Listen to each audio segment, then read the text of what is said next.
jump ahead to stick with bankruptcy. Congress changed the law to make it harder for people to declare bankruptcy, and you fought at the time. I think that's the first time I ever talked to you, was you fought tooth and nail against that. Why did so many Democrats go south on the bankruptcy bill? God, it was awful. Let me just say, to explain my question, a lot of Democrats who, in the eyes of Senator Warren, in the eyes of Ted Kennedy at the time, by the way, felt this bill was an outrage because it would make it really difficult for people who had legitimate, medical bankruptcies, for example. It would really put them in a hole. And yet the bill passed with an overwhelming majority. So that's what when I say go south, I'm expressing a value judgment, I confess. Go ahead. Yeah. Well, but this is the first fight in the book. I first start the personal story and then move to what I call the bankruptcy wars, because they lasted for 10 years. For 10 years. But this is where I was the eyewitness to what's broken in Washington. That basically the whole idea behind this law was a half a dozen credit card companies who were drawing in hundreds of millions of dollars in revenues and then in profits. And what they wanted is they figured out they were making money hand over fist. I mean, there's just no other way to describe this. They were borrowing low and lending high, and you could afford to take on a lot of people who had bad debts, to spend a lot of money on advertising, and still take home incredible amounts of money. That was the business model. So what they figured out is where they were the sweet spot and where they were making money were people who were in financial trouble. They weren't making money off people who can afford to pay their bills in full every month. They were making money off people who stumbled a little and then kind of would right themselves, and then would stumble a little more and right themselves. People who at a time when the banks could borrow the money for 4% were lending it out at 36%, and then fees on top of that were pushing the effective rates beyond that.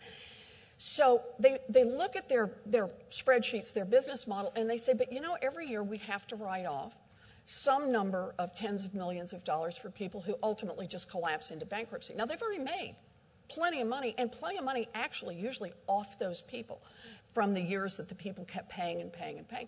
But they figured out, if you could keep them out of bankruptcy, if you keep half of them out of bankruptcy, if you could get them to delay bankruptcy by 6 months and stumble and pay a little bit more, you get a little bit more money. Who knows? Maybe somebody will sell her wedding ring.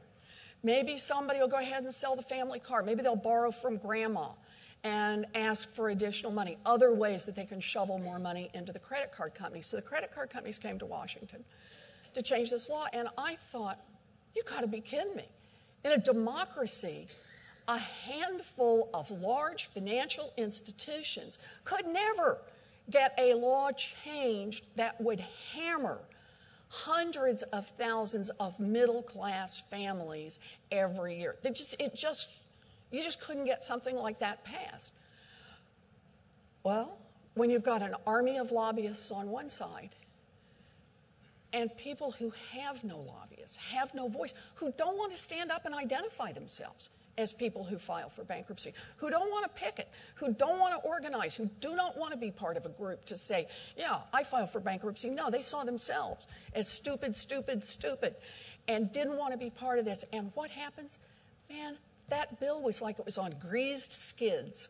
It was going, and it was going to pass. It had all the Republicans and a big chunk of Democrats behind it. So why did the Democrats go? Come on.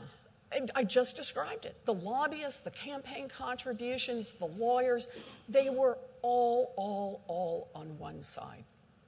All on one side. And that becomes the first fight in the book. And this is what I'll say. 10 years I fought that fight. I fought that fight in Washington, and at the end of 10 years, I lost. I didn't lose. American families lost. The banks got exactly what they wanted. But I'll tell you this. I was never the same.